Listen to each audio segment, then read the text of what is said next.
With the start of June comes the long Queen's Birthday weekend and a welcome fillip for the Rotorua accommodation providers hit by the SARS-produced downturn in the Asian market. An enthusiastic Daily Post headline notes that this year Rotorua seems to be the destination of choice for visitors from Auckland. And droves of them have turned out in force for the long weekend. It's extremely pleasing to be able to report that Rotorua is a place to come this weekend. Queen's Birthday weekend has always traditionally been a busy weekend here, being the last really long weekend before winter. And winter in Rotorua is not a good time to bring people here. But when we have an active weekend like that, that is definitely newsworthy, something worth celebrating. Once again, Rotorua Central is the major drawcard for holiday shoppers. Many are attracted by the presence of plentiful free parking. And it again raises the question of how much the mall development has affected retail operations in the rest of the city. Central Mall boss Malcolm Short remains unapologetic. You have a look at the foot count now across House Street here. It's the highest in the city. That there's a good flow of people between both the central city and this development. They've got parking here, which they use, which we don't mind. We don't police it. It's not detrimental to us. We seem to have space for our own. It only becomes a bother at Easter or Christmas, a couple of days before Christmas, the week before Christmas and that. Having successfully negotiated a change in zoning to allow the expansion of the warehouse, now Pukeroa Aurua Whata are wanting the zoning change for their whole development.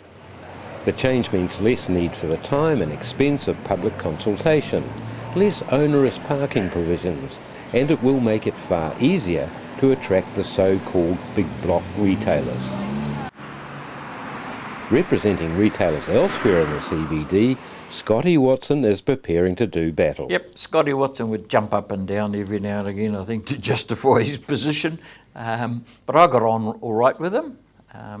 He came to talk to me at times, and I just lay it on the line as how we saw things happening. And I said it was his team that we would be bringing the people to Rotorua. They needed to attract them down the road, or down the street, so to speak. And he agreed with that. Elsewhere in June 2003, other, much broader battle lines are being drawn. In Wellington, Parliament is about to start debating changes to the smoke-free laws. And, as sponsor of the new bill, Rotorua MP Steve Chadwick is finding the role is not for the faint-hearted. When we got into government, Helen Clark said, we're going to do something about this. She gave it to Judy Keel, who chaired the Health Committee, and then Judy retired from Parliament, and there was deathly silence about who was going to pick this up. And I said, I will. I'm a midwife. I'm sick of delivering babies from smoking mothers that are too small. And I think a midwife, a health worker, is the right sort of face to take on this debate. And I was very strong about the purpose of the bill. So I said, I'll do it. And Helen said, you sure? And I said, yeah. The impending new law will certainly affect the operators and patrons of Rotorua's restaurants, pubs and clubs, and there is a fair degree of local displeasure already being expressed. But I didn't realise it would put me into such, under such stress, I don't think. But I believed it was the right thing. The week after a buoyant Queen's Birthday weekend may not be the ideal timing to question the shortcomings of Rotorua's marketing and promotion budget.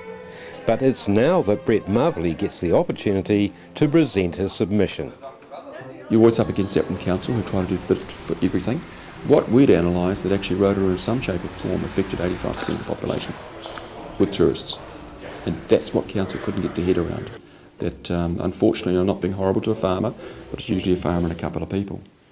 Okay, you talk about a hotel, there's probably 150 employees, okay, in the big hotels. How many, 1 million visitors come to Rotorua a year? 1.5 million. And that is a drop-down effect which we had taken to council. And that's where I think they're pretty short-sighted in those times.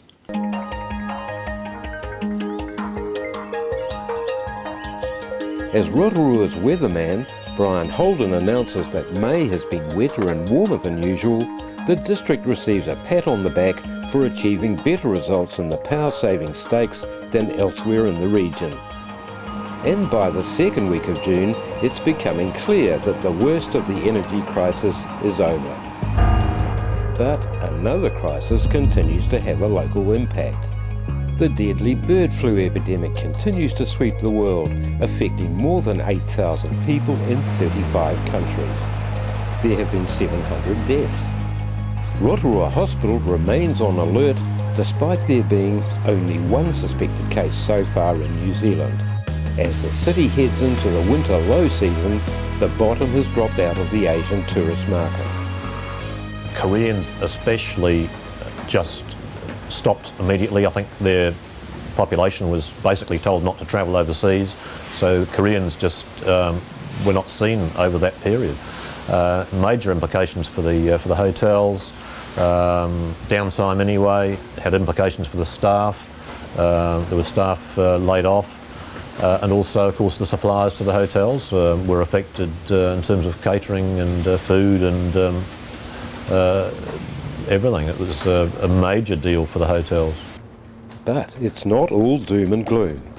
As the Novotel hosts a major international conference of engineers that has switched from SARS-affected Hong Kong. Uptown at the Centra, they've taken advantage of the time of low occupancy to complete a $5 million upgrade, adding more rooms and activity spaces. And now comes this announcement as a further expression of the continuing future of the city as a tourist destination. 7 years ago, Ray Cook developed what used to be the site of Rotorua's first modern supermarket. The result was a major addition to the city's accommodation infrastructure. Now he's at it again, right next door.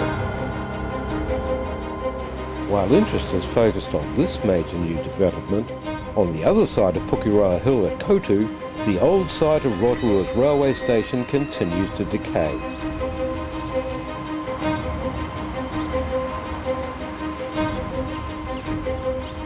It's been almost a year since the last train rode these rails, and members of the Geyser Train Trust began pushing plans for a revitalised service. Now, to the relief of some, the unprepossessing structure that was the station has gone. But while most of Rotorua has accepted that the era of rail has come to an end, unable to compete with the convenience of bus travel, incredibly, there is still some optimism that a Rotorua rail service could arise from the ashes. Just weekends to start with, and maybe even as soon as Christmas. With the middle of June comes the news that the days of free central city parking on Sundays might be numbered. It's an idea that's been put forward at the latest District Council planning meeting, an idea that sends a variety of parties to their respective corners of self-interest. As a shopkeeper, Councillor Charles Sturt wants the meters operating to limit inner-city churchgoers hogging the parking space. Destiny Church member Councillor Janet Wepper is dead against Sunday meters. And as for Scotty Watson, well, he has long campaigned to get rid of parking meters altogether. Environment Bay of Plenty is all for 7 days a week parking meters, especially in light of its revamped Rotorua bus service now in the planning stages. The current District Council planning meetings have also revealed another impending threat, one that could affect some parts of the 40-kilometre network of trails in the Whakarewa forest that have turned Rotorua into an internationally recognised mecca for mountain biking. A new company is soon to take over management of the forest from Fletcher Challenge. and there are rumours that they're keen to start milling. Despite council alarm, local mountain bike guru Dave Donaldson remains philosophical. We've been respectful of the fact that their primary business is commercial tree cropping, but we've always pushed our case, and as mountain biking has grown and recreational use of Waka Forest has grown, the case for a responsible corporate citizen, I guess, to cater to that recreational need and use has been better understood by the timber companies. I wouldn't say necessarily that their investors are that understanding, but the companies themselves know that they have to work and live in this community. A lot of their staff are keen mountain bikers and runners.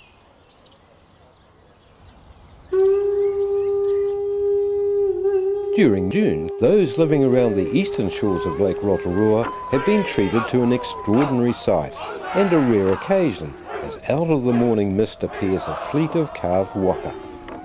The 6 craft are powered by students from Te Wānanga o Aotearoa's Nautical Studies program and provide a vista probably not seen since the early years of the 19th century. A unique view of a traditional water travel with one modern application: the compulsory use of life jackets.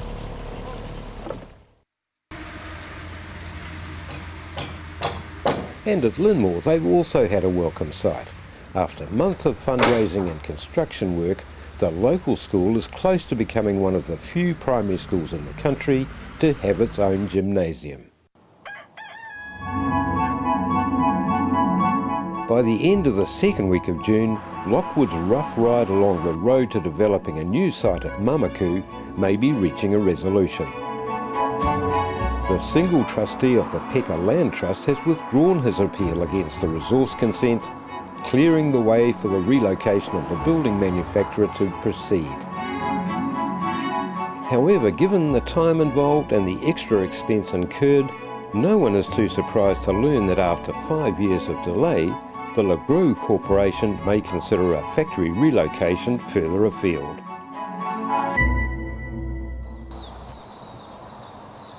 At the International Stadium, they're getting ready to host what could be a critical rugby match for the venue's future.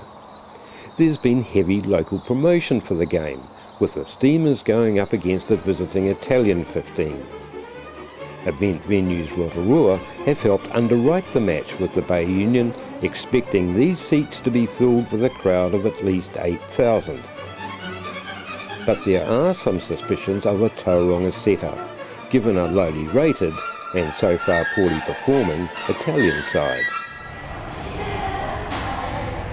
They've also been having some doubts at the District Council.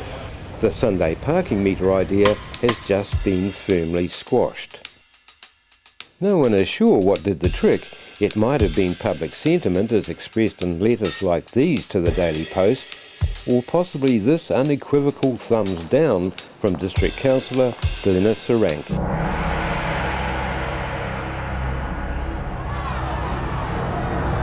Come Sunday, and the visiting Italians are comprehensively outplayed by the Bay of Plenty Steamers, despite the final 33-30 scoreline. However, crowd numbers are nowhere near Bay Rugby's expectations. A spectator count of less than 4,000 is almost certain to confirm an already jaundiced Tauranga view of Rotorua's inability to produce the crowd numbers it needs to make a profit.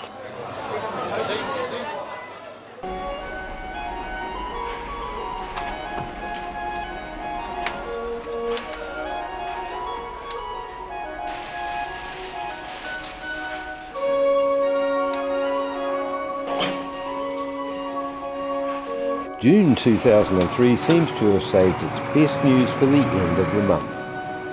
After years of discussion about Rotorua's need for a first-class indoor facility to replace the ageing sports dome, the city's white knight is riding to the rescue.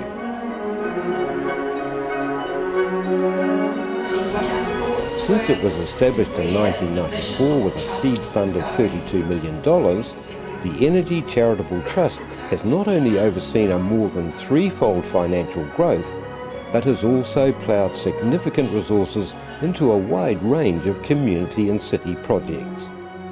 Next year will be the organisation's 10th birthday, and to mark this milestone, the Trust chairwoman Judy Keeney has offered a $10 million donation to the city, specifically to fund a sports drome upgrade that will triple its size. It was something that was lacking. We've got the infrastructure, we've got the hotels, we've got the tourist attractions, but we didn't have a centre in which people could meet and hold conferences, conventions, exhibitions.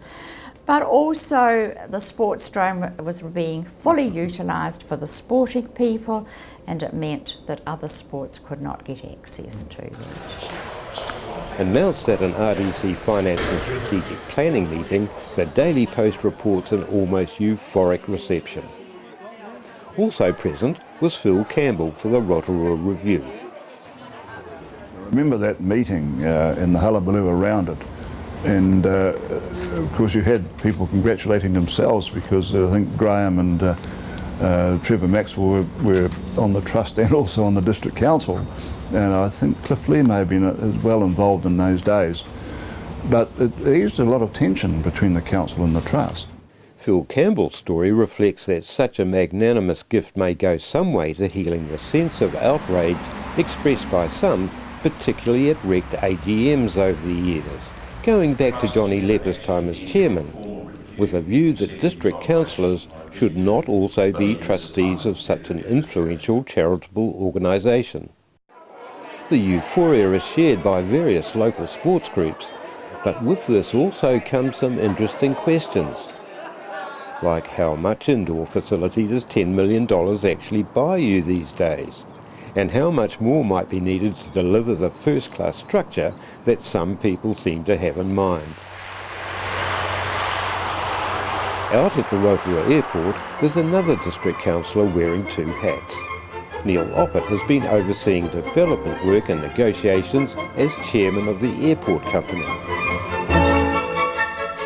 In the closing days of June, Neil Oppett releases a statement announcing a $1.3 million upgrade for the airport terminal that will include a new departure lounge, baggage handling facilities and runway strengthening.